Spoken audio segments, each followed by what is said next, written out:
सम्पूर्णमा नमस्कार। छिटो मिठो रेसिपिजमा यहाँहरूलाई स्वागत छ। आज हामी बनाउँदैछौँ स्वादिलो अनि मुख रसाउने करेलाको अचार। सबैभन्दा पहिले ताजा करेला राम्रोसँग धोएर पातलो पातलो काट्नुहोस्। यहाँ मैले 2टा करेला लिएको छु। यो रेसिपी हामी करेला बोइल गरेर बोइल हुने हुँदा करेलाको तितोपना आफै कम हुँदै जान्छ। करेला बोइल गर्न करेला डुब्ने जति पानी एउटा ताप्केमा राखेको छु र मैले यसलाई उसिन्न छोडेको छु। करेलालाई मजाले उसिन्न छोड्नुपर्छ। झन्डै 5 देखि 7 मिनट उसिनेपछि करेला यस्तो भएर आउँछ।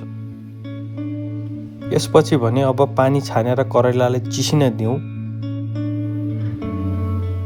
चिसिएको करेलालाई अब मैले ठुलो मिक्सिङ बाउलमा राखेको छु।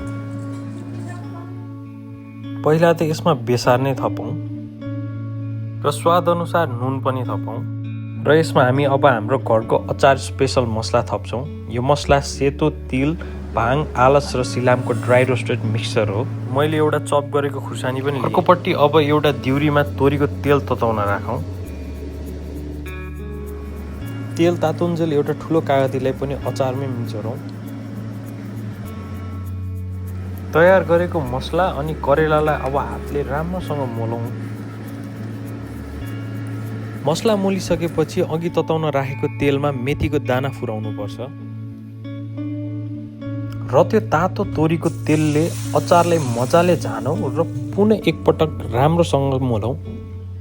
हेर्नुहोस् त कति सजिलै कति मिठो रसिलो करेलाको अचार तयार भयो। तपाईहरूले पनि घरमै अवश्य ट्राई गर्नुहोस् र प्रतिक्रिया दिन नबिर्सिनु होला। धन्यवाद।